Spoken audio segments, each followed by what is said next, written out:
How are we doing today? Good? How many of you are students here at Biola University? Let me see. How many students we have, man? I love this school. I love my alma mater. It's a great school. We may have met. I love this school. I don't know many of you. Some of you may or may not know me, so let me introduce you to myself. Let myself introduce myself, if that's okay.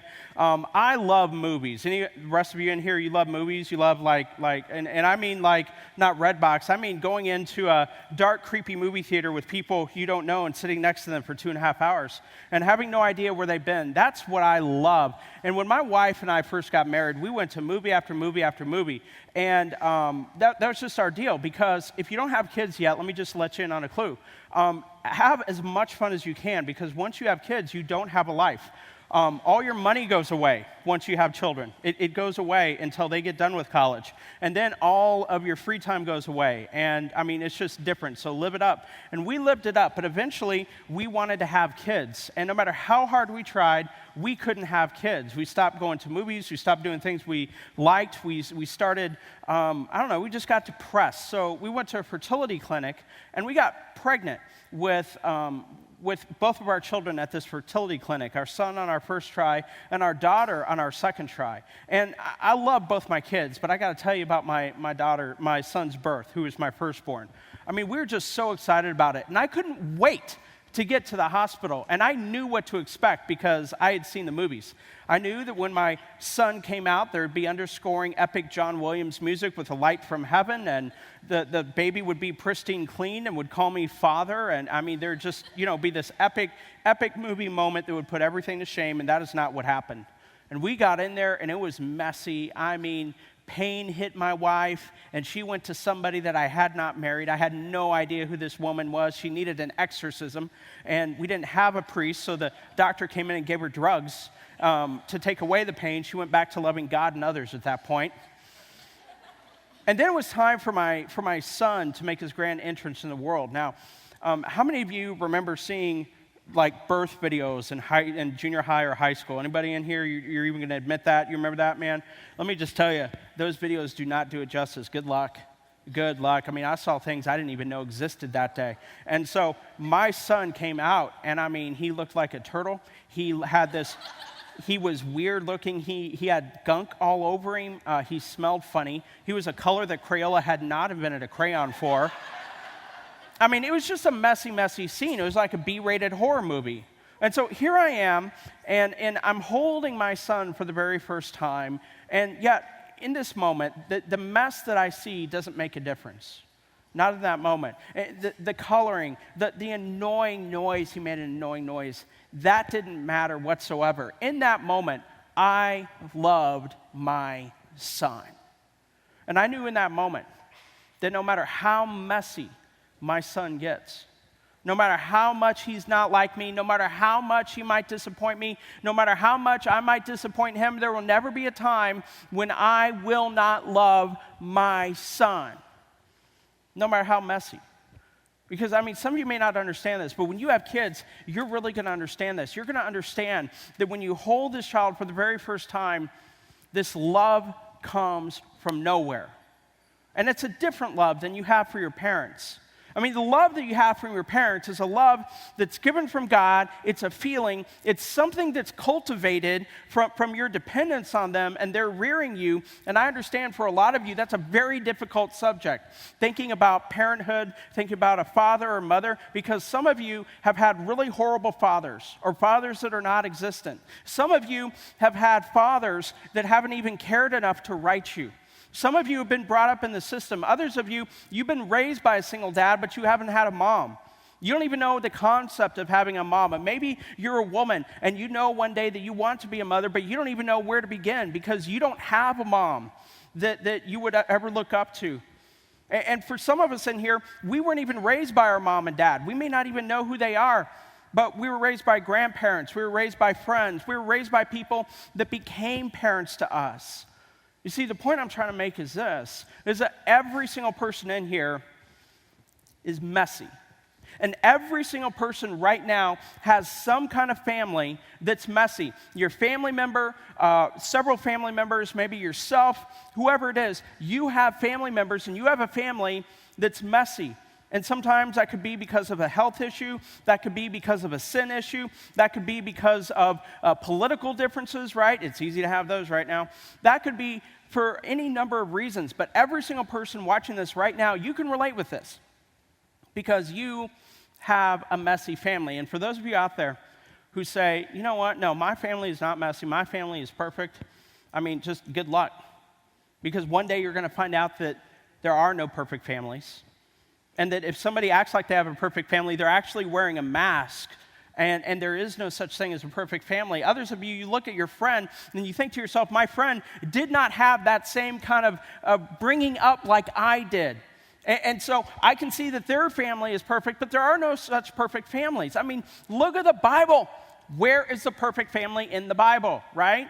I mean, was it Abraham? No. He's like, hey, Sarah, you know, what should we do? We don't have a kid. Well, sleep with my handmaiden, she said. Oh, that's normal. Right? I mean, look at Jacob. He got married to his wife, her sister, their handmaidens. I mean, that's like a whole TV show waiting to happen.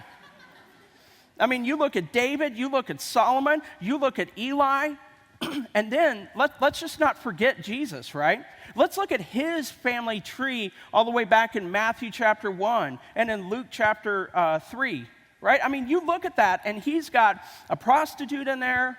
He's got kings who slaughter people in there. He's got people who made horrible decisions in there. He's even got Gentiles in there. He doesn't have the perfect background. And then let's look at Joseph and Mary and Jesus' brothers. I mean, they're messy, right? I mean, we don't know what happened to Joseph. He passed away.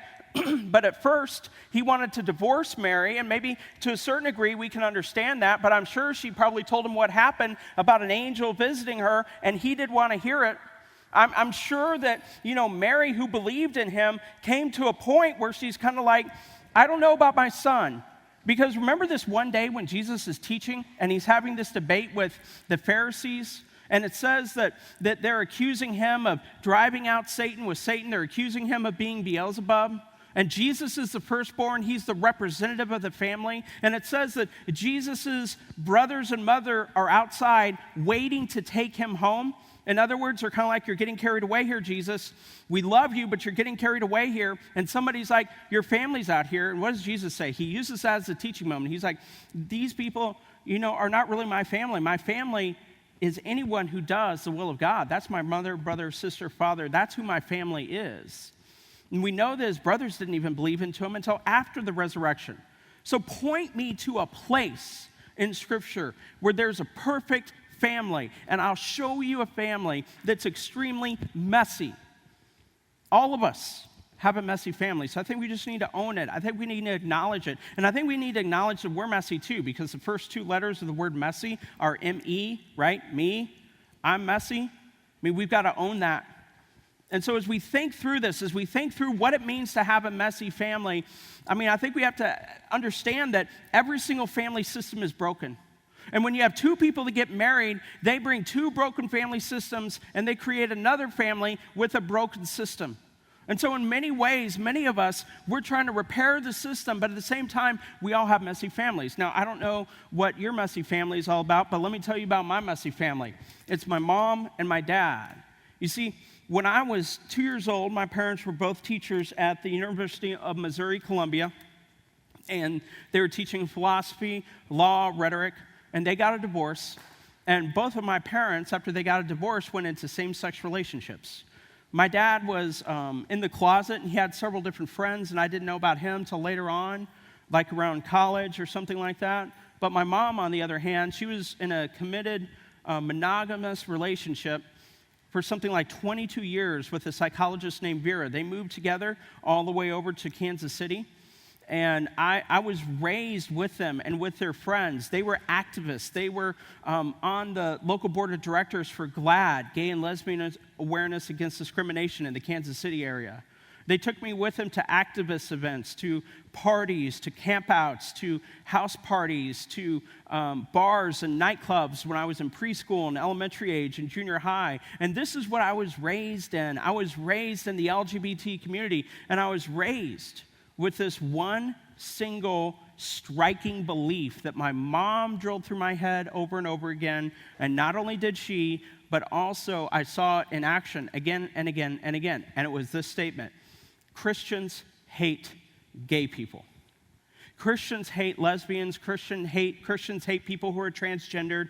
Christians hate people who are in same-sex relationships. Christians want to limit people's responsibilities and rights. Christians hate gay people. And I saw it in pride parades that I'd march in as a young kid, and I would see Christians holding up just demonstrative, horrible signs, protesting. I would see them spray people with urine, saying, "This is what Jesus thinks about you." I saw my mom's friends dying of AIDS in a hospital bed, and their Christian family ignoring them.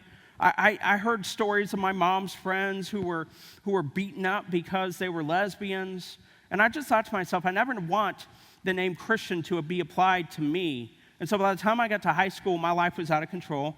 And I mean, my hair used to be down to here, and then, the Lord taketh and addeth other places.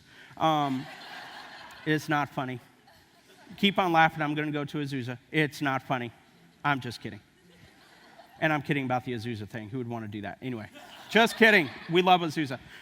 So here I am. I'm sneaking out. I think to myself, I can do whatever I want, but I hated Christians. And I got invited to go to this Bible study for high schoolers, led by a high schooler. And I thought this is going to be perfect. Because I was 16, I thought I knew everything. I'm going to go, I thought, and I'm going to learn about the Bible, and I'm going to dismantle their faith. And so I went, and I grabbed one of my dad's old, dusty, revised something or other versions of the Bible. I mean, it was pretty old. It looked like Moses had written it himself. And I took it with me.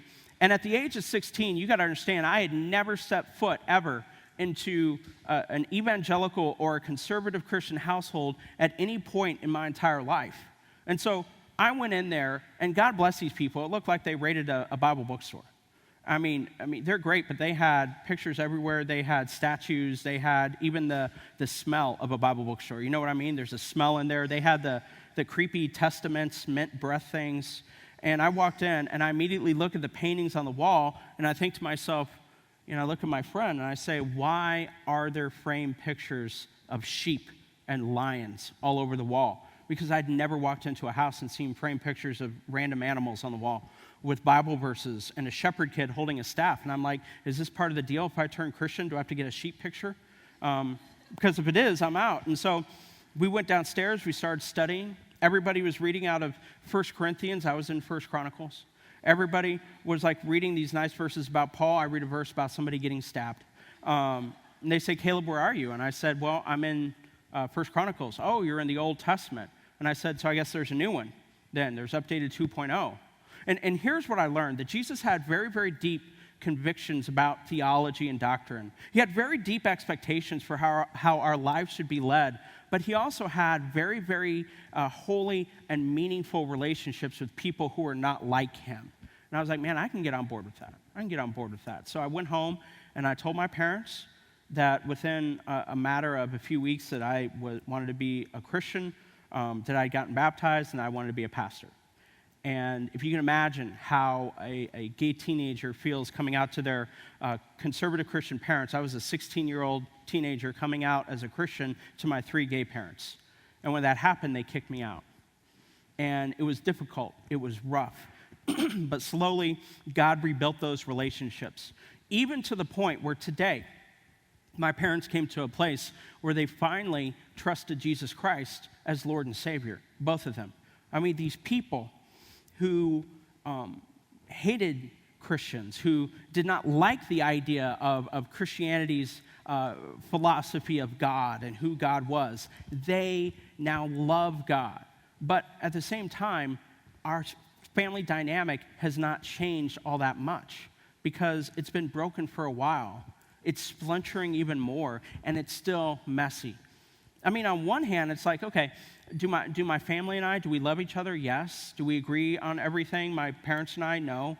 Do we all believe in Jesus? Yes. Do we believe that he saves us? Yes. But at the same time, there's still so much history and pain there that there's difficulty. I mean, even right now, I've been having to go back and forth to Dallas, Texas a lot because my mom has stage 4 breast cancer, and I found that out probably about 3 or 4 weeks ago. And she doesn't have much time left. And it's so hard for me as I was thinking about this session that we're having. She doesn't have much time left, and yet our relationship is not improving that much. And I'm doing everything that I know I can do to try to have a good relationship with her, but we keep on being driven further and further and further apart by toxicity and inauthenticity and so on and so forth. And so all of us, we have messy families. We have messy family members. And for some of us, we are the messy family member. And maybe we're the messy family member that is causing the issue or one of the issues. But what I want to do today is I want to help you to be able to engage your messy family members. I want to be able to help you engage the people who are just like you, who have problems just like you, and you either share DNA with them or they're married to somebody who shares DNA with you. Otherwise, you may not hang out with them, right? But you're kind of stuck with them because of the whole physics, biology, DNA thing. And God calls us to love people. And it was interesting. I was in a conversation with somebody earlier this week, and they had made a video that I loved their heart behind it, but I just really found it somewhat offensive, the way how they made this video, how they presented the gospel in this video, because I didn't see any element of grace in it or anything like this. I completely love this guy, but I didn't see any element of grace in it. And I thought to myself, this is not something that I would ever show anybody. This is not something I would show my other family members I'm trying to witness to, nor back in the day would I ever show my parents this video. And as I was talking with him, I read him these two verses, and I want to share them with you today as we get going here. It's Colossians 4, verses 5 through 6. And here's what Paul says to the church in Colossae. He says, "Walk in wisdom towards outsiders, making the best use of the time. Let your speech always be gracious, seasoned with salt, so that you may know how you ought to answer each person." And that's the ESV translation, and I love that translation, but I love how the NIV puts it too. The NIV says, be wise in how you act towards outsiders. Let your conversations be full of grace and seasoned with salt, seasoned with the truth, seasoned with the harshness, seasoned with the confrontations. And yet, I think today in America, no matter if we're talking about politics, if we're talking about theology, if we're talking about our personal preferences, if we're talking about our moral ethic, whatever it is, I think we have those reversed, or as they say in Top Gun, inverted. I think that we have them switched. I think that our attitudes and our conversations are actually full of salt, and I think they're seasoned with grace. And yet the Apostle Paul says it should be the other way around. And you look at how Jesus interacted with his brothers. And when you look at the few examples of that in the Gospels, he never disrespected them. He never attacked them. Even when you see how Jesus handled his mother after that whole incident when she was kind of doubting him a little bit, when he was at the cross, what did he do? He looked at John. He said, behold your mother. Mother, behold your son. In other words, he's saying, John, please take care of my mother because I'm going to be going away soon, and I need somebody to watch over her. So I think Jesus sets a great example of somebody who is just loving towards their messy family. Even Peter does. Peter's mother-in-law is about ready to die, and he asked Jesus to come heal her. I know so many guys that would let their mother-in-law go towards the light. And they'd say, Jesus, I know you've got a lot of healings. We're going to let this one go, okay? Life's going to be easier. Go heal these people. No, he cares enough about his mother-in-law for that to happen. So here's just some things. If you want to write these down, that's great. If you don't want to, you don't have to. But here are just some things that I would keep in mind if I'm witnessing, if I'm trying to help my family members. And I think that witnessing to family members is great, but I think also we have to admit that a lot of the times Christian family members can also be in places where their life is a mess. They can go through phases and seasons. So what I'm talking about here, I don't think is just talking about unbelievers. I think that it's also talking about people who are in Christ, who believe in Jesus, but maybe they're going through a dry season, and maybe God has put it upon you to be that light, to be that person that's going to help them and guide them through this dark time. So the first thing I think that we need to keep in mind is this, is that when we see our messy family member and when we're trying to help them, I think we have to remember that God knows who they are. I hope you believe this. And I'm willing to bet that if you're associated with Biola, if you attend Biola, there's a good chance that you may believe this, but we believe, right? Hopefully, I know that Biola believes this, I believe this. We believe that God knows everything. We believe that God has a plan. We don't believe that God is pacing back and forth up in heaven wondering how everything's going to turn out. When he sees your Uncle Al dealing with his addiction over here and everybody sees it but Al and you're trying to figure out what to do, God's not up in heaven saying, oh, I'm verklempt, I'm freaking out. I don't know what to do about Al. I have no idea. There's nothing that catches God by surprise. Because as much as you love your family or your family member, remember this, God knows them. God created them. God can see in the recesses of their heart and in the depths of their emotions. And God knows that we're not shallow. And God sees that we're a makeup of many things, like our joys and our dreams and our mosaic. We're a mosaic of failures and successes and education and our childhood, that we are complex, but yet God is able to look through all that and see the real us. He knows the beginning from the end. I mean, he is consistently reaching out. As much as you love your family member, God loves them more. God loves them more because God sent his son to die on the cross for them to the glory of his Father. I mean, listen, God knows your family member. As much as you love them, God loves them. And I hope that that gives you comfort. As impatient as we can be, God is eternally patient with them while they're alive, pursuing them all the days of their life. He doesn't give up. Even when we feel like we're going to throw in the towel, or when we get to a place where we do have to throw in the towel because we've moved into an enabling relationship, God says, I'm still on the hunt. I'm on the pursuit. I'm going after them. So I think you need to see God as somebody that is a companion, and he's actually leading the way with you, okay? So remember that God knows your family member, okay? Remember also this, because we can struggle with this a lot, okay? Hear me out on this. Love, true love, expensive, priceless love relies on acceptance, not agreement. Okay? Your love for somebody else should rely on acceptance, not agreement. Okay? Look, acceptance is loving somebody where they are, for who they are in that very moment, knowing that you love them as they are, knowing that they have their flaws, that you are not the one that's going to be able to change them, that only God can change them. But acceptance is saying that I love you and I love who you are no matter what, and I'm going to accept you. That is not the same thing as agreement. That is not the same thing as approval of a life choice that somebody makes. Whether it's to keep on drinking, whether it's to be in a relationship that seems to be wrong or toxic, whether it's to keep on using or to keep on manipulating people, okay? You have to love people. It's built on acceptance. I mean, isn't it Jesus who said in Matthew 5:46, he said many things, but in Matthew 5:46, he says, if you only love those who love you, what reward will you get? Anyone can do that. Isn't it Paul who said in Romans 12:18 that as much as it depends on you, live at peace with everyone?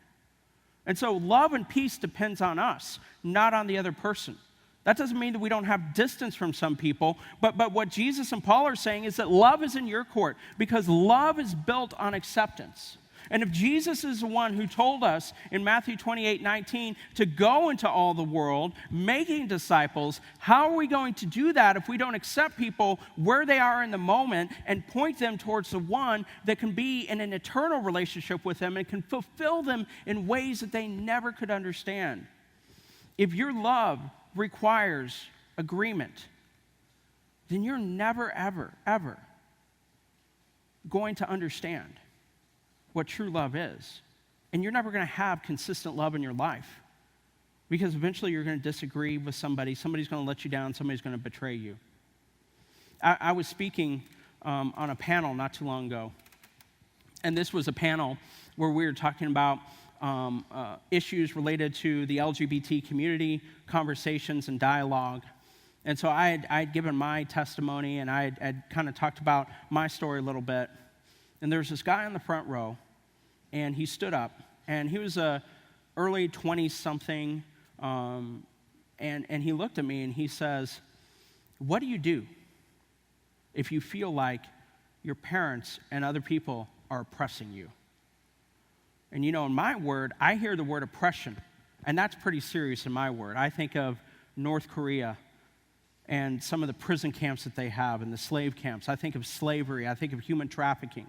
I think about people who are killed left and right for their faith, whether they're Christian, Jewish, or a certain brand of Islam in the Middle East.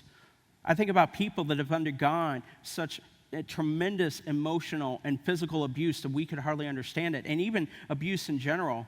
And so I looked at him and I said, what do you mean oppression?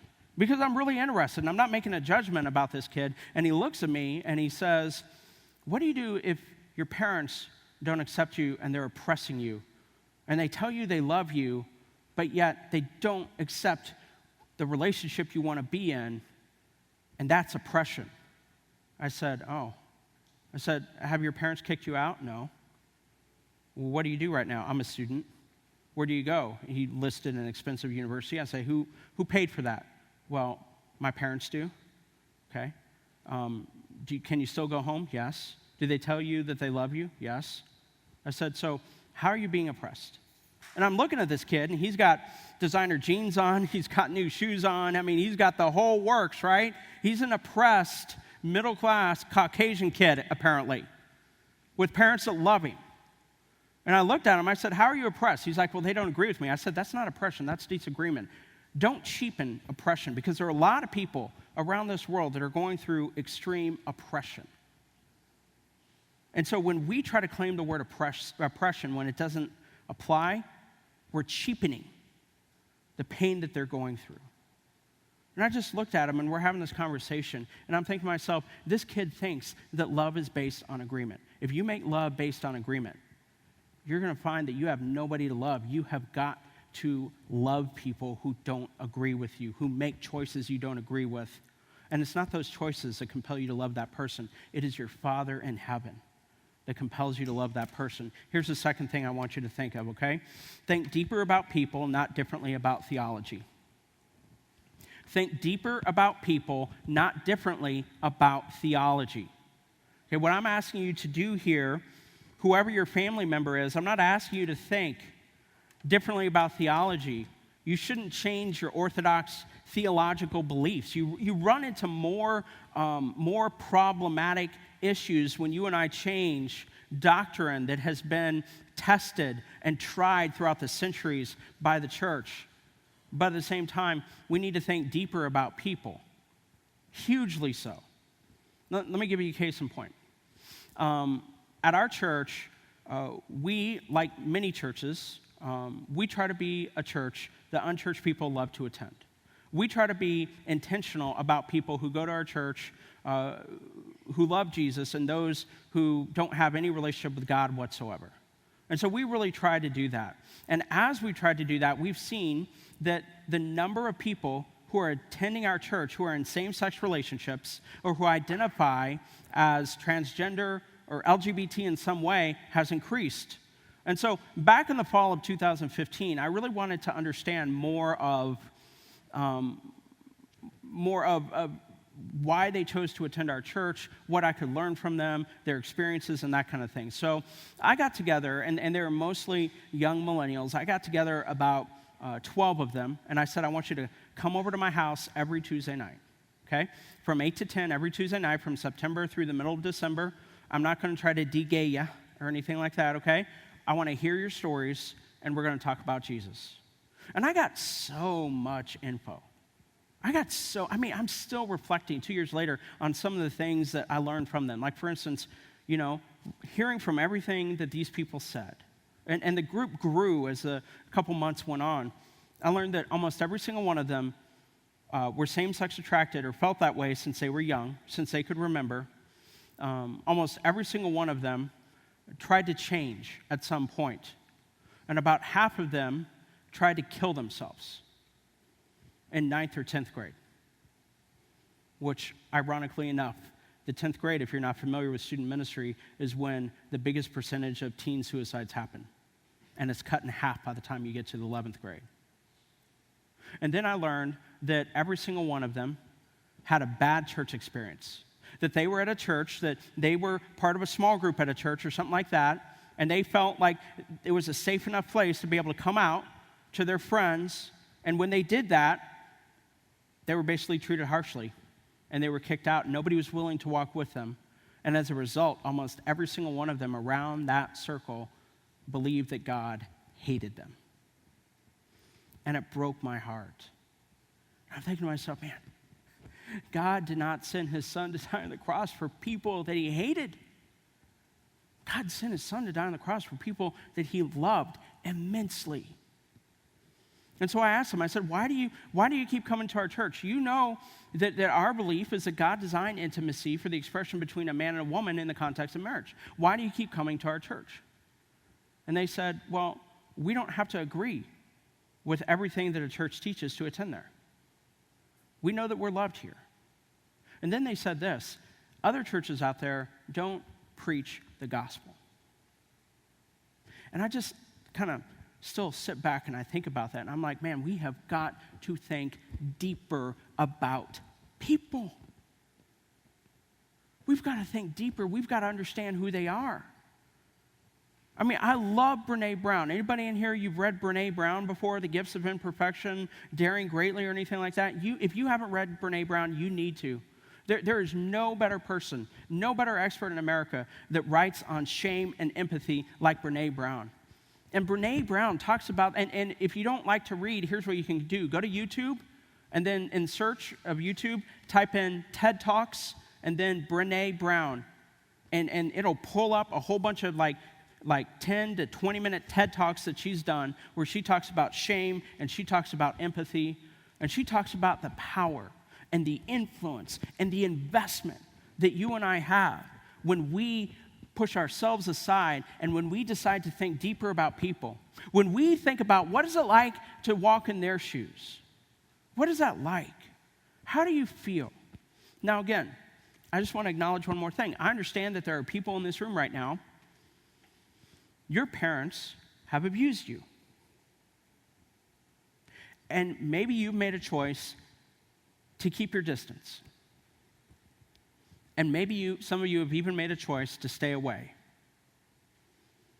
And I just want to affirm that sometimes you have to make that decision for your own safety. But I think a lot of us in this room may not fit that category. A lot of us in this room may have very serious issues with our siblings, with our cousins, with our family members, with all these different people.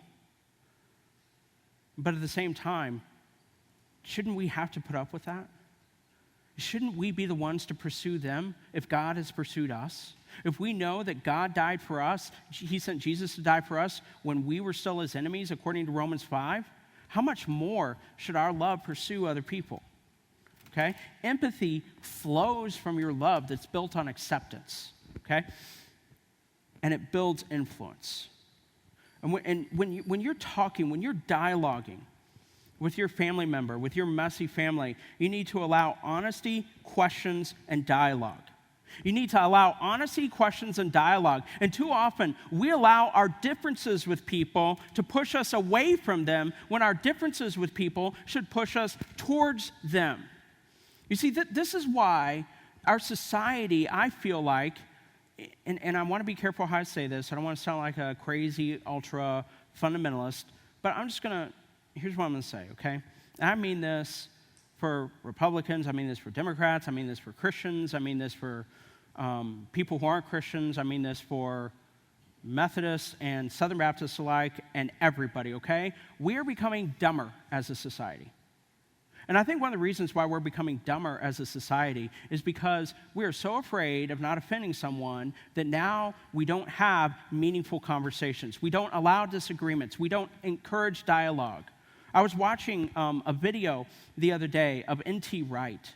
And N.T. Wright was talking about how sharp theological minds are built. And he was talking about how our minds are really aligned with God and what they do. And he says that he feels like in the society in Europe and in the society in America that we have really forgotten and we have really kicked to the curb the discipline of debate, the discipline of discussion, and the discipline of dialogue. And it's like, man, we automatically write somebody off if they have a different opinion. We automatically write somebody off if their life doesn't look like ours. We automatically write somebody off if they voted for Trump, or if they voted for Bernie, or if they voted for Hillary, or if they didn't vote at all. When we find that out, we automatically write them off. But here's what I know, that every single person in this room, you have opinions. And you have opinions that maybe the person next to you, if they knew about it, wouldn't agree with. And you have probably very good reasons why you came up with the opinions that you did. And you came up with these opinions, and many of the times there's a great deal of emotion behind these opinions. And whatever is going on with your messy family member, I can guarantee you that they have deep opinions, and they have deep reasons and really emotions behind what they believe, why they believe, because it's our beliefs that drive our emotions, and it's our emotions that drive our behavior. Okay? Here's another thing that I think that we need to do when it comes to our messy family members, okay? We need to understand that grace should give margin. That grace should give margin. That God's grace gives margin. That we need to be patient with people. That we need to not force our way into difficult conversations, but we need to come to conversations, and we need to listen more than anything else. And that when the time is right, we need to have bold and difficult conversations, but those are best had in the context of relationship, love, influence, honesty, and really, those of us who have really thought deeply and empathetically about another person. But our grace should give margin. We should allow people to walk their journey. Because I don't know about you, but my process in becoming a Christian was not instantaneous. It was a journey. It was a process. Now, when I accepted Christ, submitted my life to Him, yes, that was instantaneous, but it was a journey getting there, and it's been a journey going from there. And I think that we have to understand that grace, part of grace is us giving the other person margin and time. That there is urgency in life, but with a lot of us, life is a marathon, okay? It's not a sprint. And if we try to rush people into change, and if we think we're the ones who bring change, then we're not giving anybody margin. Here's what we're doing. We're actually shortchanging God, and we're shoving Him out of the picture. Because it's not us that changes people, it's God that changes people, and spiritual heart surgery takes time. It takes deep time. Here's some of the things that I would do when you have to have a difficult conversation, because eventually you and I will have to have difficult conversations, okay? First of all, don't try to force the conversation, okay? I have gotten in so much trouble with people, and I'm sure you have too, in the times when I've tried to force conversations. Don't try to force conversations, okay? Show respect for their beliefs. Show respect for where they are in life. They might be totally wrong. You're right, they might be making a destructive choice. They might be going down the wrong path. They might be getting ready to marry somebody that you don't like. I mean, they may not be willing to get back into another relationship after losing their spouse after so many years. They might be making destructive decisions. But again, whether right or wrong, they have very deep opinions and emotions behind the decisions that they made. And so I think that we will never get very far if we don't show respect for people's opinions. So show respect, and then share the truth. And when you share the truth afterwards, allow disagreement.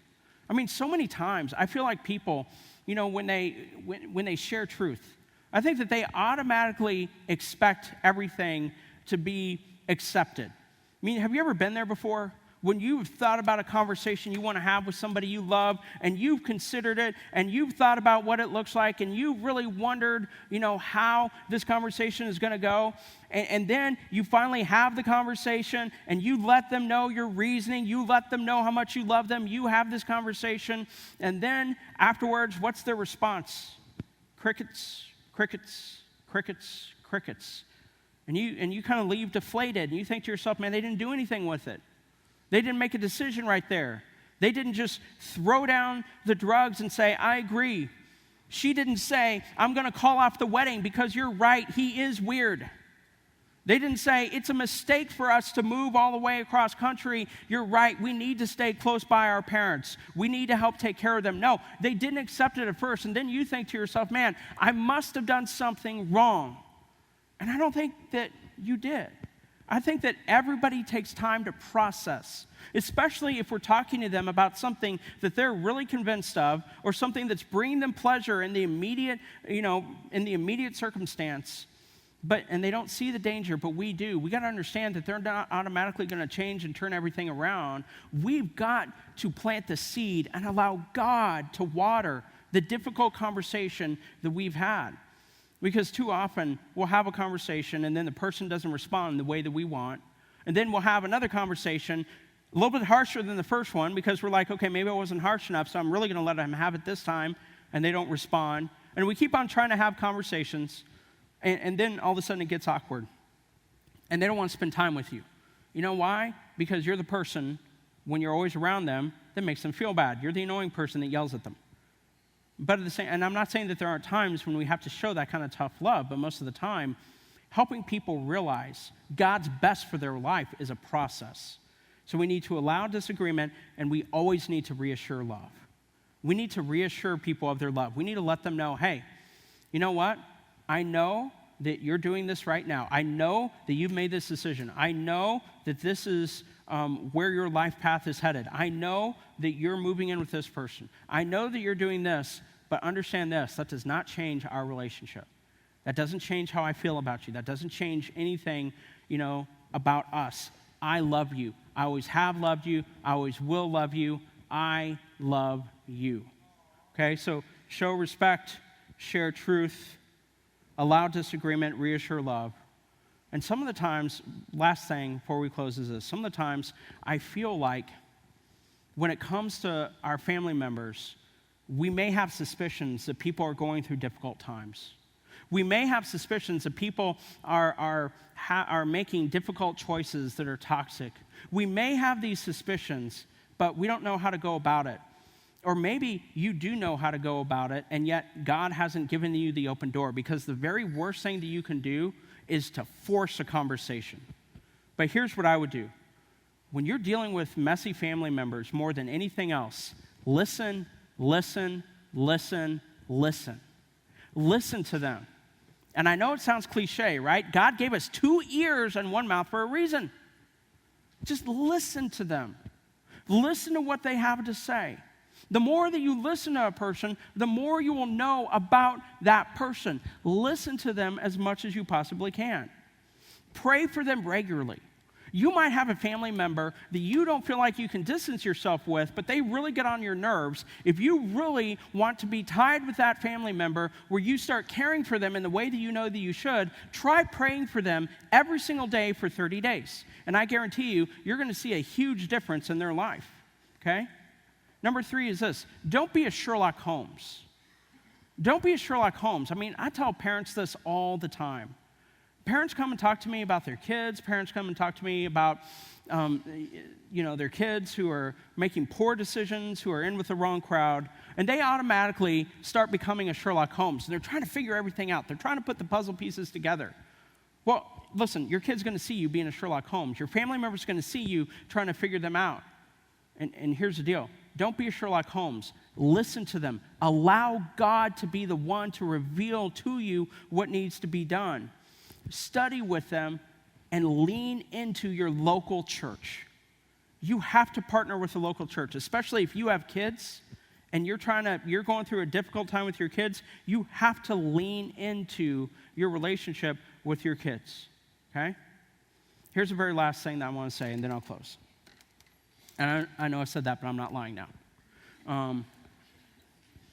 What we're talking about here is tense. Because we love our family member, but we want to have grace. We want to have grace, but we know we need to tell the truth. We know that eventually there comes a time when we have to lay down the law, but at the same time, God loves them. We want to be gracious. We want to be in their life. How do we be kind and conviction-filled? How do we be gracious and bold? How do we do that? And I think we have to follow the example of Jesus. Because Jesus said in John 1:14 and 17, that he came full of both grace and truth. And that's difficult. And it's easy for him because he's got a corner market on it. I mean, he can be full of grace and truth because he's God. He's God and he's human and he gets that. But for us, We either fall on the side of mercy or we fall on the side of the rules. We fall on the side of everything has its place, or we fall on the side of we just throw our clothes wherever we want. We fall on the side of grace or we fall on the side of truth. And yet, if we just fall on one side or another, there's no power there. It's weak. It's flimsy. It's like holding a rubber band from one side. There's absolutely no power there if you say, I'm all about the grace but no truth, and if you say, I'm all about the truth but no grace. But if you say, hey, I'm going to follow Jesus' example, and I'm going to be about the grace and the truth, where's the power? The power lies in the tension of the two. And that's why when I tell you to love your messy family member and to love your messy family, I'm asking you to live in the tension of grace and truth. And we run to one side or the other because tension is uncomfortable. But if you are a Christian, I guarantee you that you are already living your life and your faith in tension, whether you know it or not, because we believe in one God, but the Trinity, like there's no tension there. We believe Jesus is fully God and fully human. We believe that God is sovereign, but he's given us whatever you want to call it, responsibility, free will, choice, decision-making abilities. We believe in salvation and faith and works. We believe that the Bible is written by God and by people. And so our faith is full of tension already. And the worst thing we can do when dealing with our messy family is run from the tension. Because we're either going to drive them away or we're just going to sweep everything off the carpet. And it doesn't matter whatsoever in our eyes. What matters is complete uniformity and agreement. But eventually, what happens if they crash and burn? What happens if you're the one that could have been the change agent? What happens if you're the one that could have made a difference? What happens if you're the one that God could have used? And I'm not saying blame yourself if something has happened in the past, but I'm saying from this point forward, you and I have a choice, and we have the ability to help mend that broken family system that we were born with, to help our kids, to help our grandkids, to help our legacy, to leave a legacy of faith. We have a chance to come alongside people that we're related to for a limited amount of time and make a difference in their life. Because love, the kind of love that we should have for other people, relies on acceptance, but never agreement. Biola University prepares Christians to think biblically about everything, from science to business to education and the arts. Learn more at biola.edu.